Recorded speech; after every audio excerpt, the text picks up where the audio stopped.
All right. Well, we're live, although Amanda's not here quite yet, but she will be momentarily. I will hold the space in the meantime. And I want to take a second here to give you guys an update on some of what's been going on for us. So we had this court case, some of you know, that was based on, basically the first lockdown and the impact it had on us. And we were in a big battle with our landlords. But what was awesome about this whole legal battle we just went through is that in the middle of them attempting to kick us out and all this crazy stuff, they renovated the apartment next door to us, and it caused our whole apartment to fill with fumes. Toxic fumes flooded our apartment. And, I think we talked about this in another live. Yeah. So basically what happened was we had to leave. We had to live in an Airbnb because our house was so toxic. And we brought this up in our court case, and we won. We won. It was awesome. Our landlord was called out on their negligence. This is like a big property company. It's a big corporate deal. So our landlord was called out in the courts on their negligence. They had to pay us over $800 in compensation, which is more than twice what we paid for the Airbnb. It was great. So I just wanted to share that we experienced justice. We experienced true justice in a system that we know to be corrupt. We know that the landlord-tenant board here in Toronto is extremely biased towards landlords and against tenants. So this victory that we secured was pretty awesome. So I just want to offer it as a point of hope so that people understand that there's still some justice in the world, that not all justice systems are corrupt. I know some people are feeling that way right now. But it was a glorious victory. And, we're moving back in the direction of greater and greater stability every day. So it's nice. Feeling good about it. Amanda, you have arrived. Oh. Join me. Join me. Welcome to the live. Hello. And welcome to our friends here. Hey, hello. Hello, good people. I'm just dealing with my hair. Your hair? Yes. Yes, COVID hair. So I don't know about y'all, but here in Toronto, you have not been legally allowed to get a haircut for quite some time. So the COVID hair is very real. It's the back, really. I have a little ponytail I can make now. You could. Well, congratulations on your ponytail. Your COVID ponytail. I know. I'm just constantly trying to deal with the puff back here.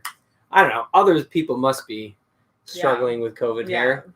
Hello again. Yes. Dale, you're really on point. So great. You're right here. Thank you for joining us. So, my love, how you feeling? I'm actually feeling pretty energized. Yeah, I'm feeling now that the right. kids are asleep. We have been battling our children to get to sleep. We've had one toddler. We only have one toddler, but this one toddler that we have has been going to bed very late, waking up very early, and not napping. We're going crazy.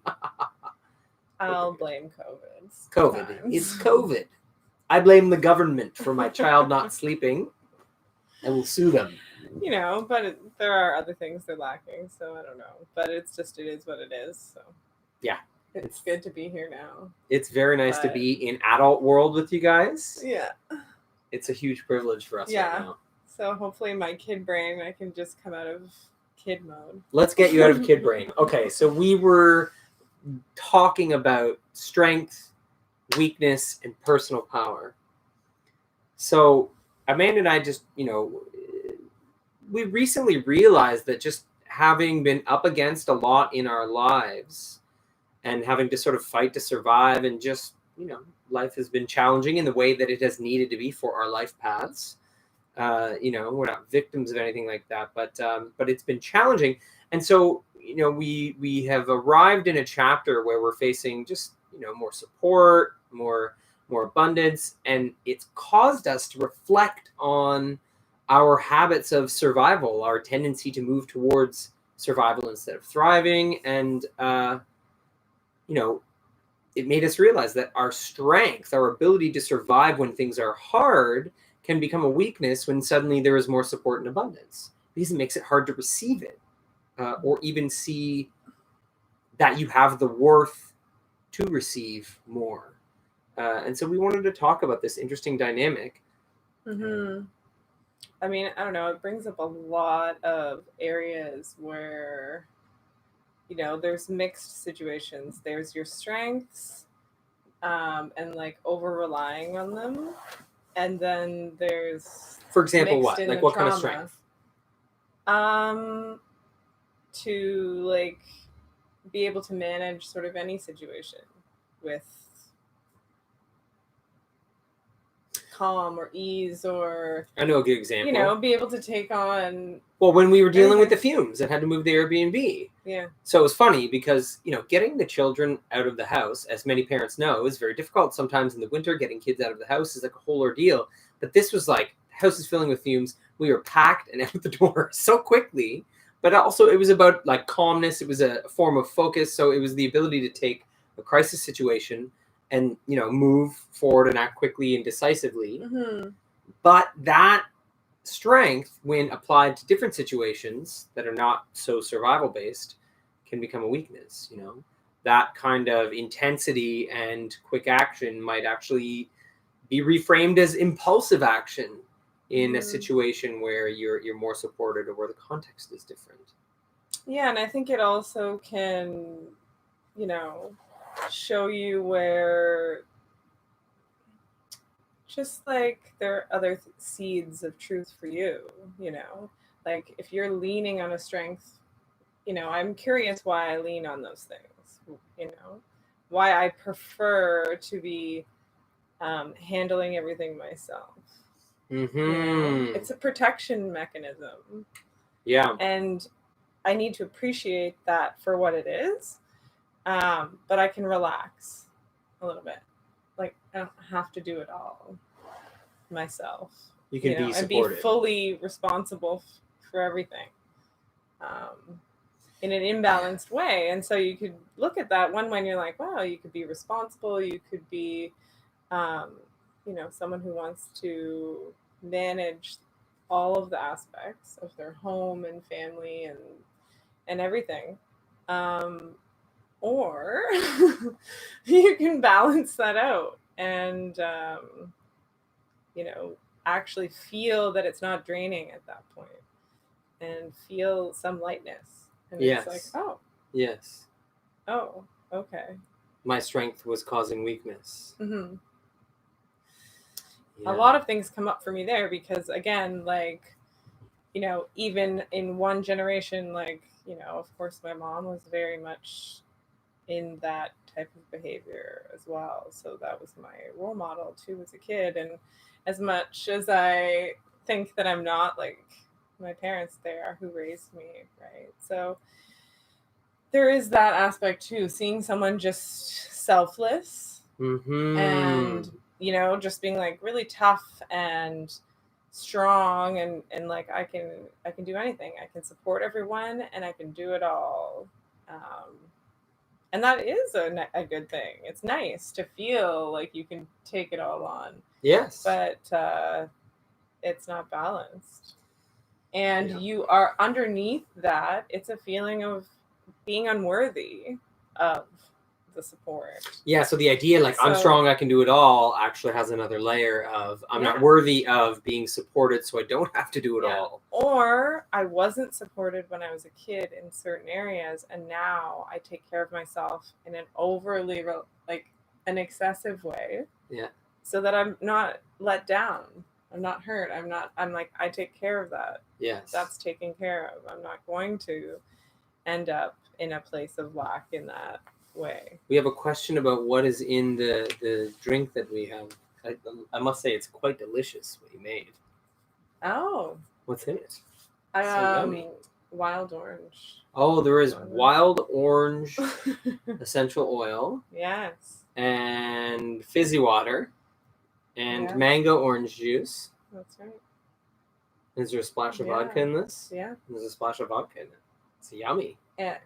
So good. Putting citrus oils in drinks has really been an exciting thing to do. I've enjoyed that very much. Oh, hello, Ricky. This is Richard. Say hello, Richard. Yeah, this is a really interesting subject because I realized as we were getting ready for this live tonight that this children's book and meditation series that I'm creating is specifically focused on this exact set of themes, on the difference between strength and power, and how, when strength is applied with wisdom, it can become power, can become powerful, but when strength is misapplied, it can weaken you, it can become weakness. And it's very, very interesting. And I think this is really important for men, for young men specifically, to grasp this. Because I really feel that one of the major imbalances in the sort of engineered masculinity that is dominant right now is this idea that, strength is power, that they're just equivalent, and it's just so it's so false, right? It's this sort of idea of like the male push, the masculine push to just use strength for everything, or use specific narrow sort of kinds of strength for everything. It's a simple way is definitely to look at it as like inner and outer strength, right? There are different qualities of strength. Ricky is climbing on some paper. I'm not sure how loud that is for you guys. I find it annoying, but I'm sure he loves how crunchy it is. Good job, Richard. Oh my God.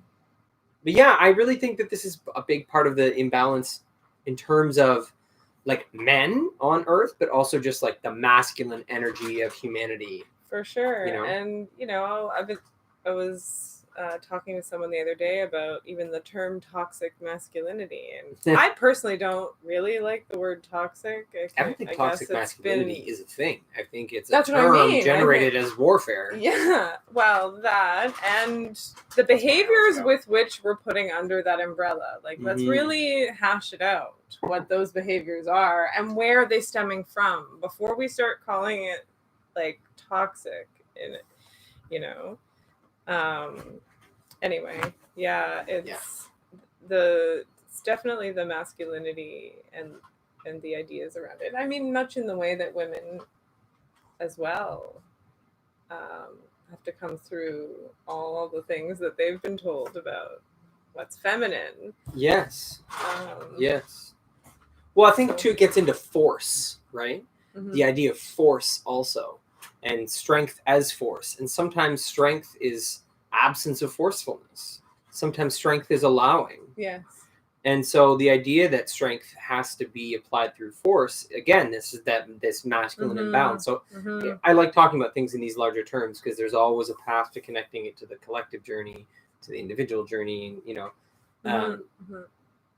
look at the way that a lot of women have had to become successful in the business world has been, in a sort of forceful way, that sort of masculine, that imbalanced masculine way forward. Yeah, and people call it patriarchal. So it has less, at least, of a tone of like you as a man, and more as like an overarching way that we've sort of structured society in a less matriarchal way, in a more patriarchal way, which does end up being sort of women feeling like that in a corporate but it's warped men as well. It's for not, sure. You know what I mean? Sure. It's not really power to the men in that way. It's warped masculinity leading damaged femininity. Sure, but we call it patriarchy because that's sort of, it has uplifted men and put women in a different place than in some tribal communities and different traditional communities, or even communities around the world that aren't North American,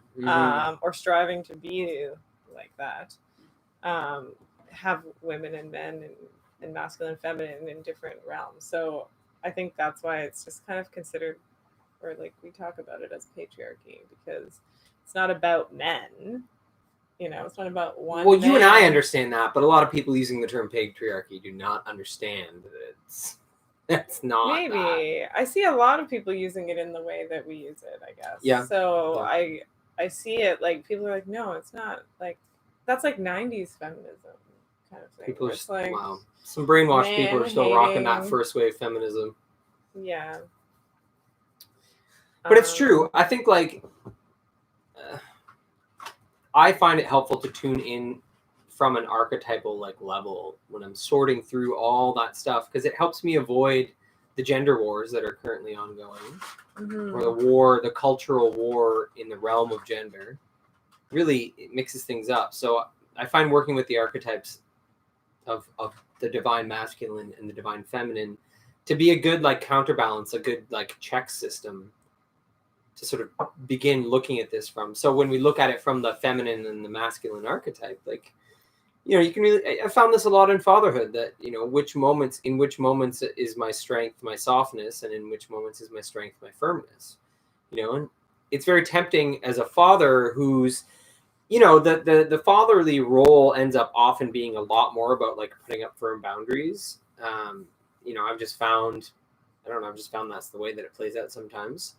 I'm sure that shifts in certain households, but there are, I have found going into parenthood, you encounter the archetypes very strongly because your kids tune into that as well, right? They go to the mom, they go to the dad for certain things. It really isn't like gender neutral, gender is a construct. Like the kids sense those things.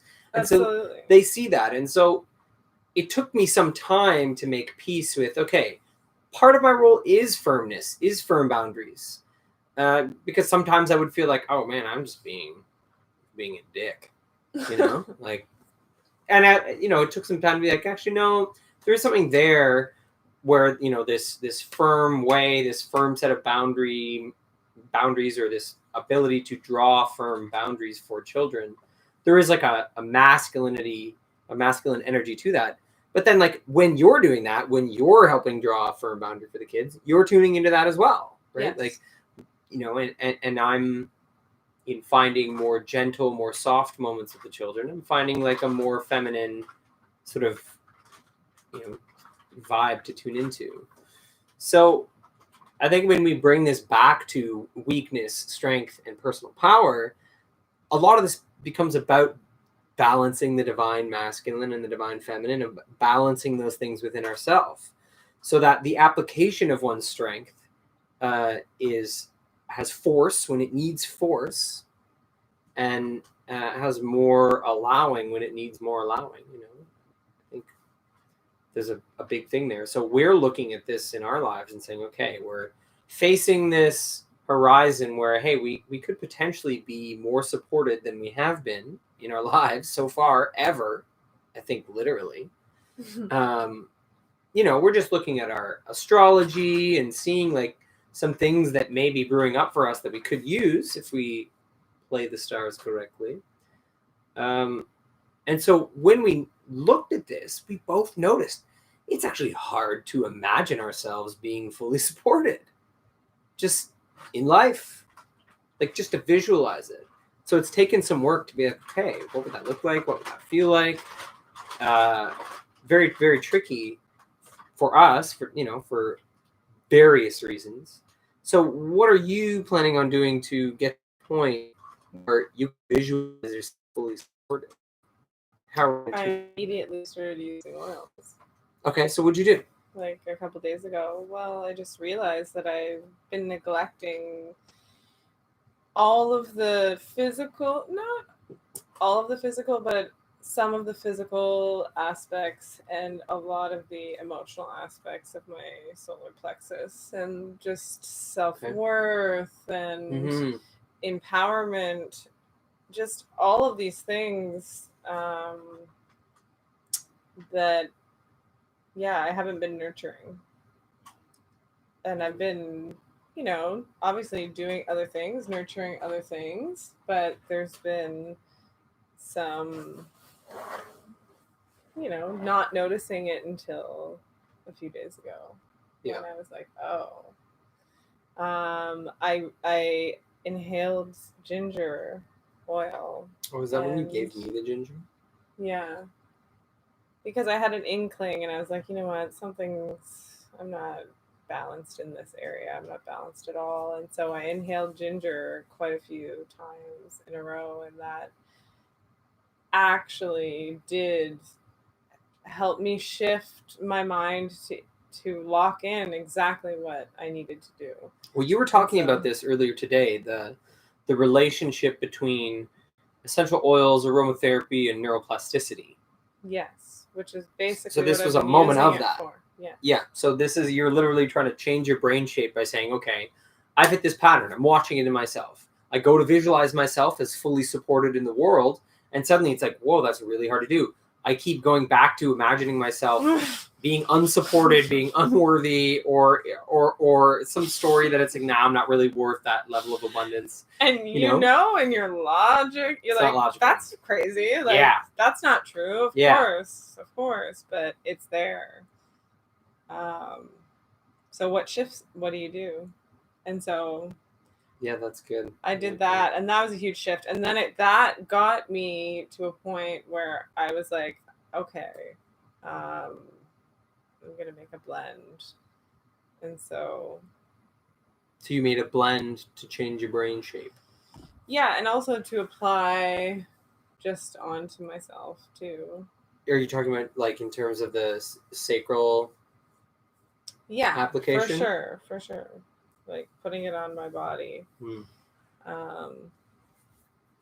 But then, and also just making a blend to fuse where I was like, okay, here's where I can try to reorganize the generational aspect of what I'm carrying.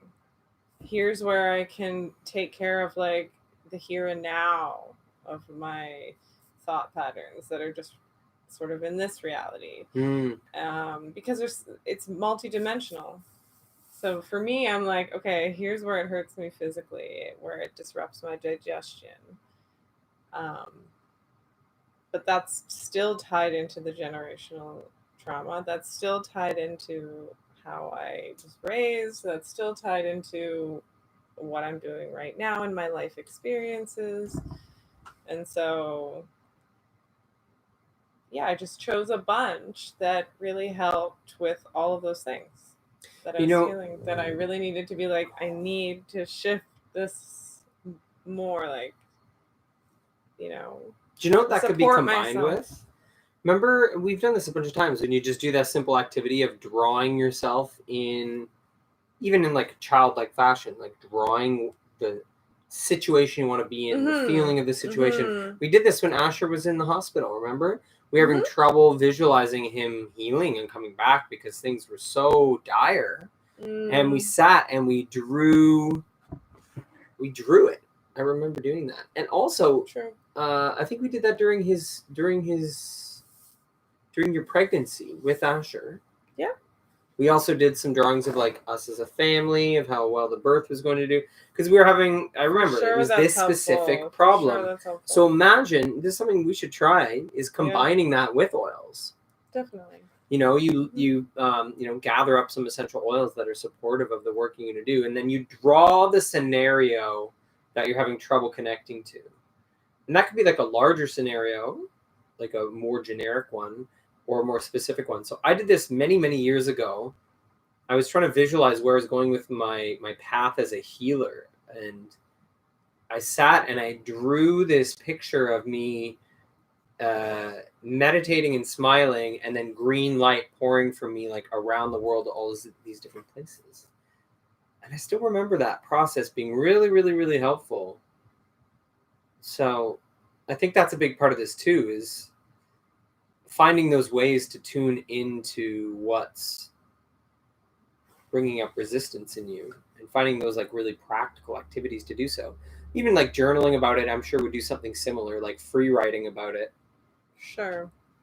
Would definitely help. But, these are some of the different ways that we can put ourselves in a position to transform our strength so that its exalted application is available to us. I think that idea of like the higher aspects of your astrology is really, really important to understand, that like there's your astrological path, like your life path as laid out by your astrology, has depth. And so as you move through the path that the stars are sort of weaving for you, you can move into these higher aspects of your astrology. And, this is very similar to what we're talking about, that a strength can have a higher and lower aspect.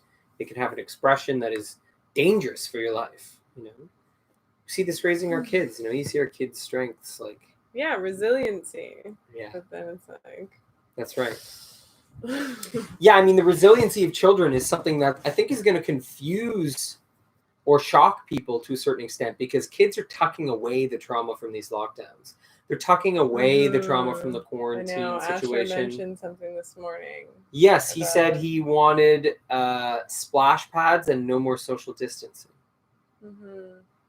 And I had never heard him complain about social distancing. No. I had never heard him once say it bothered him.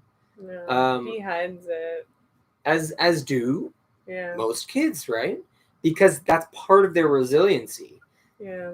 They don't even have the capacity to process everything.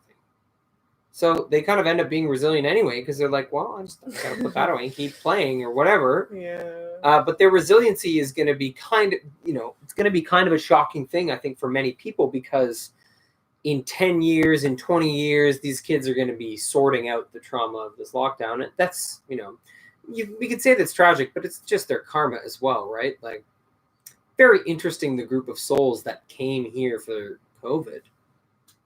Very, very interesting. So, yeah, that will be good to watch. It was really cool seeing Asher say it, though, and him having a moment of transparency with it, I think, was very uplifting. He's let his fears out a little bit this week. I've seen him. Like what? Just some other things he said to me that I've known they exist because I know. But yeah, he's come out and said it, and I know that that's huge for him to just come and express himself.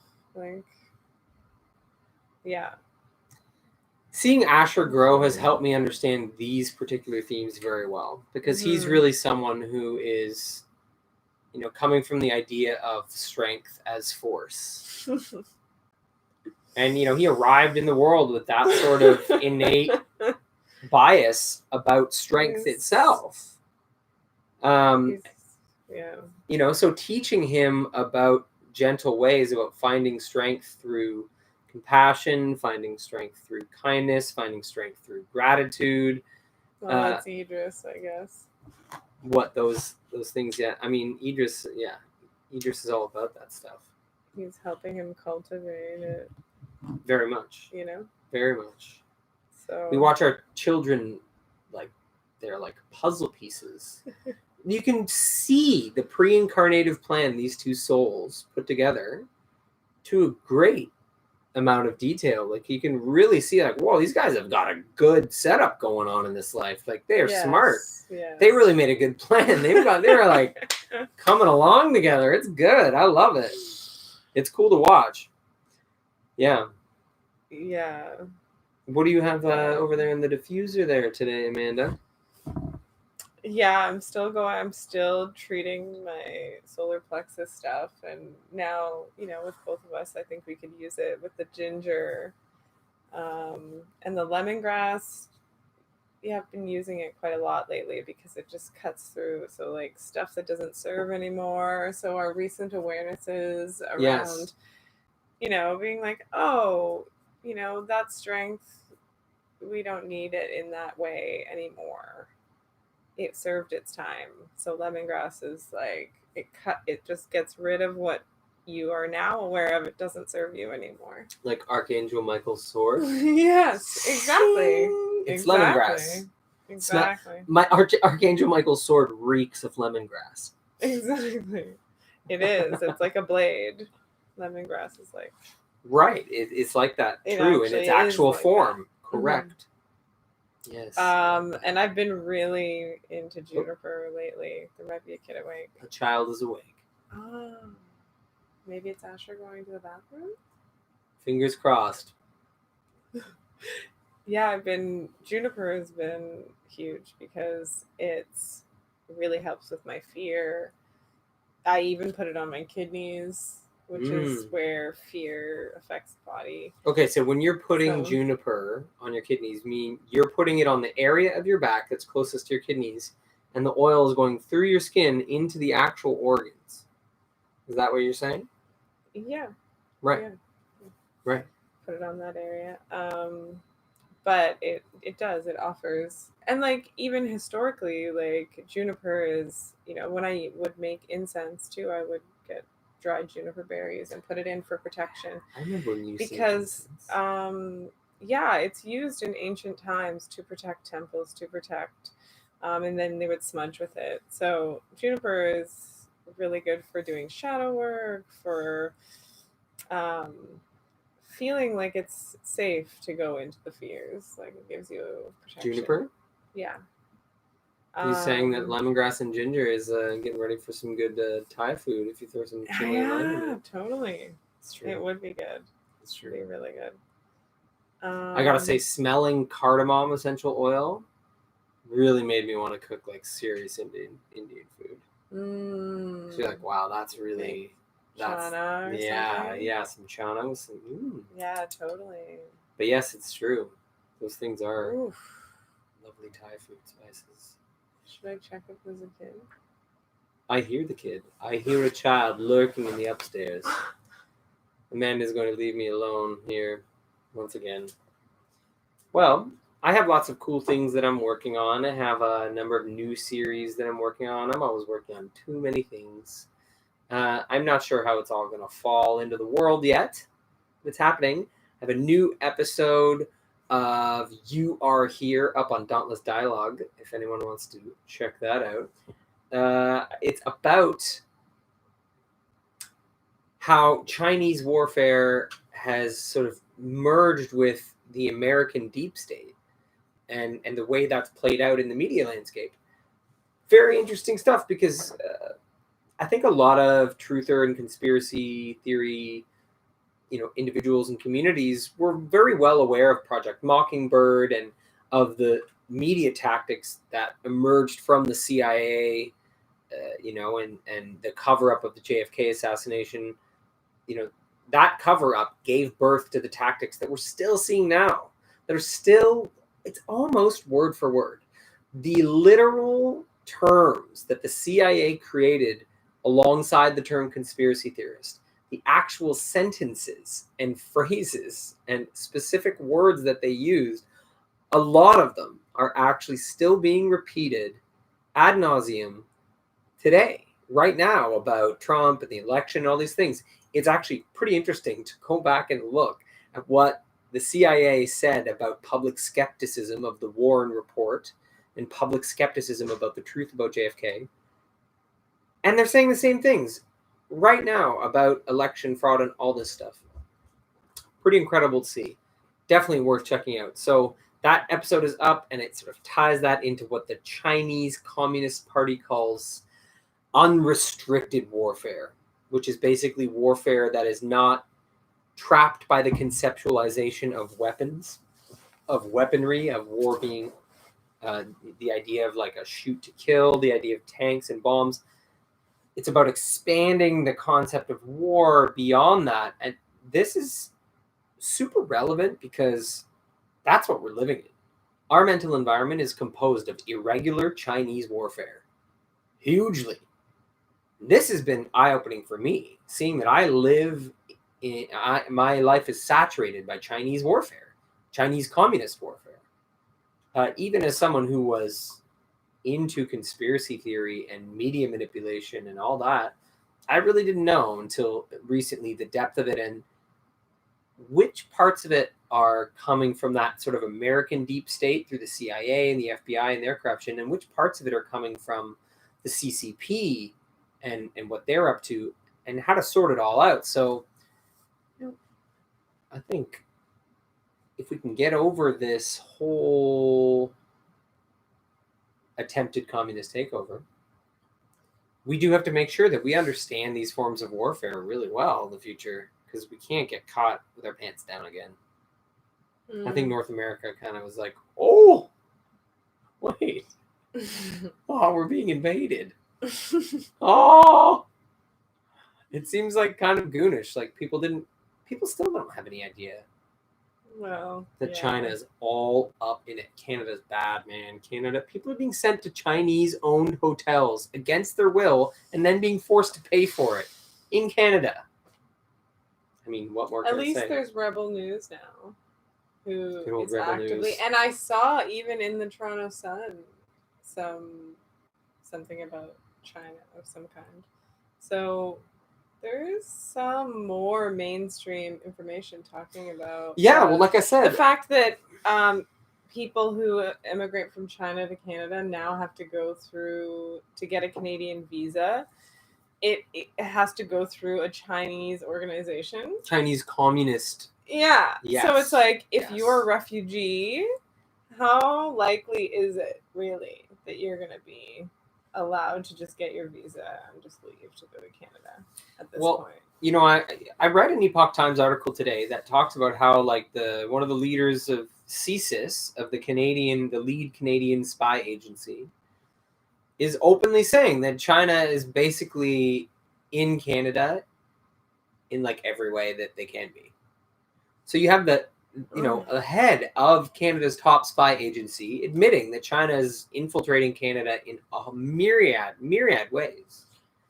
And then you have a prime minister who's praising China. Very, very strange. Very strange. Very brutal. But you know what? The Chinese warfare is a really good lesson in exactly what we're talking about, because they understand strength, power, and force in a nuanced way that North Americans I know. I don't. was saying earlier how funny it is how, like, this thing is being pushed by Americans are buying guns, and it's like, okay, that's your right, but like, really though, is the gun gonna save you? That's not the kind of war that's going on. Wrong war. Wrong war. You're not really in that war. I know they're trying to take away guns and gun rights. Like, they are doing that. It's true. It's true. But the war that we're fighting is primarily mental, sort of psychological, spiritual. It's way more in those realms than it is like weaponry. Way, way more.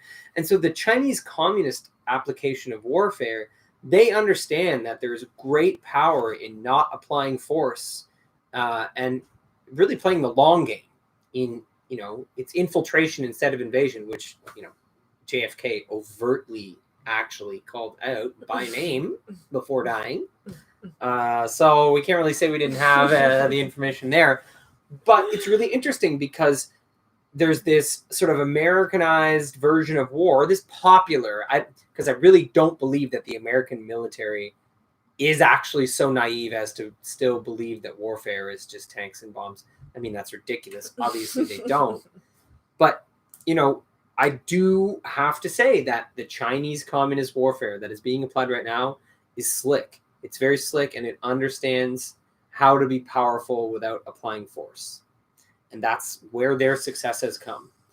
They've really studied and gotten to know North Americans better than North Americans know themselves, which is why there is great hope that there is a military response in some way in waiting. I mean, the biggest thing for me in watching all of this is, would America's military really allow this to happen?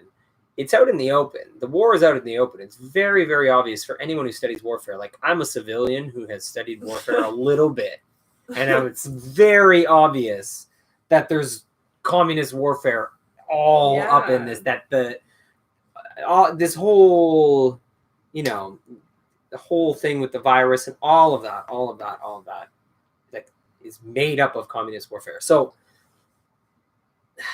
I don't know. I lost my train of thought. I'll just stop talking now. I talk about warfare enough. It's okay. Let's see. Canada already is communist. I know. I mean, it really is. It's very far along here. It's very far along. It's very, very far along. I'm still grateful, though, that more people are waking up.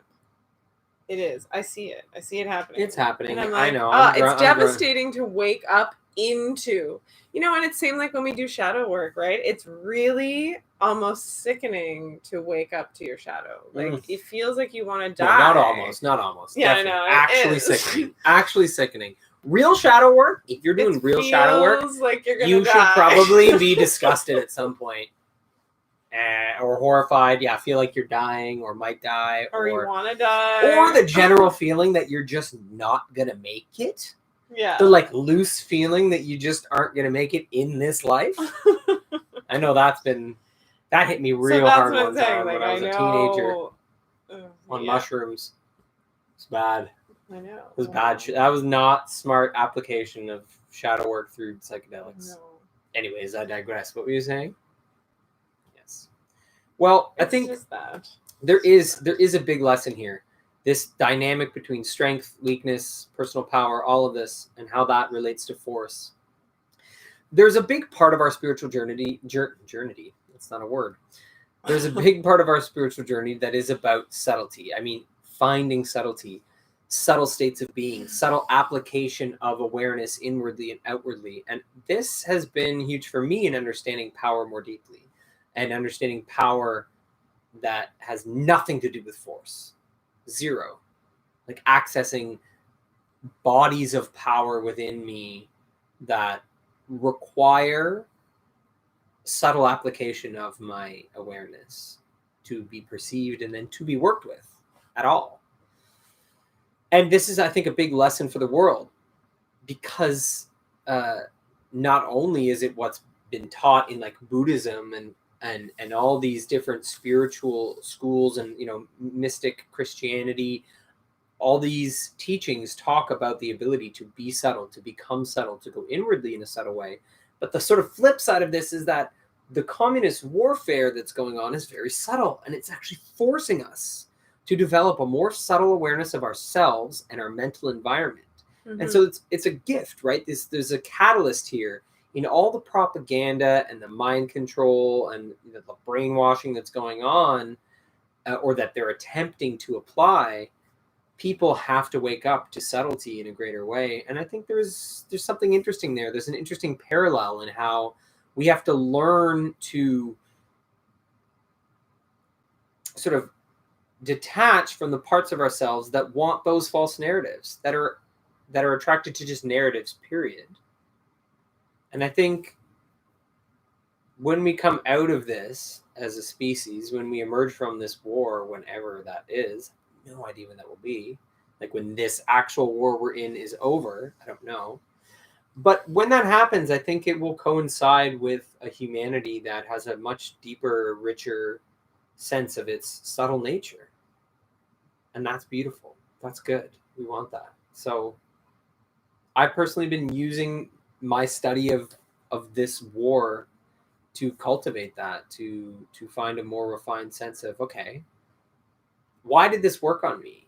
You know, why did this work on me? When I was growing up, I can go back now and I can identify actual communist warfare in my Canadian upbringing. I can see now very, very clearly that I was raised within an environment that was saturated with communist propaganda. 100%, easy to prove, absolutely there. Why did that work on me? What parts of my inner mechanics availed themselves to that, and why are they not within my control, or why weren't they? You know, mm-hmm. It's a big question. I think that's facing more and more people. Mm-hmm. Mm-hmm. Yeah, knowing sort of where you're vulnerable, I guess, because it's different for everyone. Yeah, and why did the communists know where we were vulnerable before we did? Excellent question. Good question. Well, is there anything else you wanted to add today? No. Feels like it's coming to a natural close. Oh, some messages. Monkey magic. Hello. You're right. You know, this communist agenda has become much more overt. It was deeply subtle, and now it's like, whoa. True. And, you know, part of that is definitely, I think, people waking up. Part of that, I would say, you know, my understanding of the 17th letter of the alphabet operation is that part of it was to force their hand, force them to expel all their ammunition, right? To just putting them in the position where they have to use every part of all their plans, all their weapons, all their resources. And in doing that, it's like, oh, well, obviously you're part of some sort of global communist plot. Exactly. Like, clearly, Joe Biden. Joe. Yeah. Let me just say Really bad. that Hunter Biden overtly said that he worked with China's top fucking spy chief. Okay? So just anyone who's skeptical of this, just look it up. It's an audio recording of Hunter Biden saying this. So the son of the current POTUS,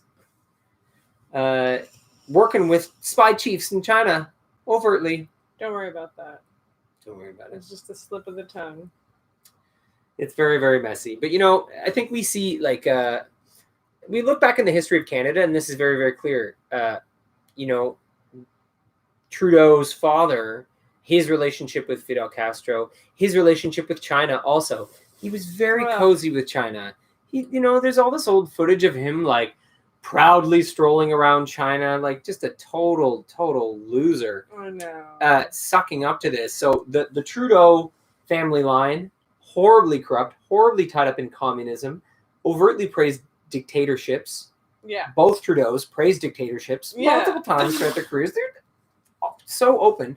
But then you look at Cathy O'Brien talking about how, Trudeau was big into MK Ultra. He was actually, I believe she says, one of her abusers. Happened on this island with all these other politicians.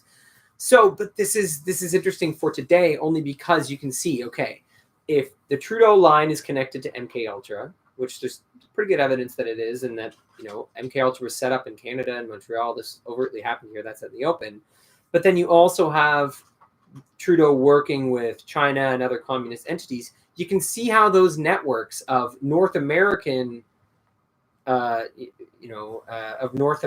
corruption on that level. So those who were forming MK Ultra, who were torturing people, who were trying to break minds down and totally program people, how at the same time these relationships, like Canadian and Chinese, leadership getting together, were happening, and now we're experiencing the fallout of that, of all that nasty networking of those people, what they were really working on. This is why I love the Toronto Protocol. It's the best. It lays all of this out so beautifully. And it comes from a relatively North American perspective. It's like these financiers are talking about it, and they're talking about their communist allies who did all this good work, and how great the work in Russia was during the communist revolution there. So they don't identify as communists. Mm-hmm. So you really do have you have a historical record of these different factions doing their own thing. And so I don't know, what's exciting is that these are not loyal people. These are not loyal people. Yeah.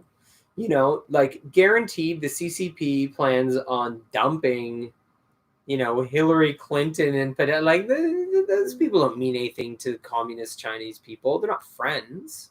These are just corrupt people who are so self-serving and psychotic that they'll work together when it works for them, and they'll betray each other at the drop of a hat. This is their life path. This is how they've lived it so far. Yeah. Monkey Magic, nice to catch you too. Yeah. Yeah, it's so interesting watching this whole thing play out. The CEO of Disney just got arrested. What? I know, there's lots happening. I saw a really good decode of some old 17th letter of the alphabet drops today. Very interesting because there's this, it specifically references so many things that are going on now. The impeachment and Huber getting fired. A lot is looking like there's still crazy alignments with all of that. So not that I know what's going to happen other than some sort of great awakening, and I know that's coming because that's not just, conspiracy community. That's ancient stuff. That's the Mi'kmaq people. David Lone Bear Cinepass talks about the Great Awakening. This is it's going down. It's going down. Yeah, that's not political. When and how. Yeah, the Great Awakening isn't political. Good hashtag. I like that. Wow, that's exciting that the CEO of Disney got arrested. That's incredible. You know what? Anyone who has not seen it, look at the work of Tiffany Fitzhenry and the work she's done exposing the inner workings of Disney. She had at least one family come forward, but I think two moms whose children were in the Disney machine becoming child stars, who are being trafficked, who are being just plied with so much alcohol. They take these little kids and get them absolutely wasted. And this is like regular stuff in Disney. Okay, this is how Disney works, and this is how like the big record companies work when they bring in little kids to make them pop stars. Yeah. Kids have come out about that. This is so the CEO of Disney going down. Awesome. Check out Tiffany Fitzhenry's work on exposing Disney. Top notch. She's so on point. Such a good journalist. Such a truth speaker. Love her work. Made me think of that. I hope she's covering that. I hope she covers it. I think she will. She's good. Yes, God's plan. Absolutely. It's really about God's plan, which is what the 17th letter of the alphabet alluded to anyway, many times. Yeah, it's true. I haven't overtly seen Tiffany's work recently. She may have gone quiet, or I hope she's okay as well, but I admittedly haven't sought her out.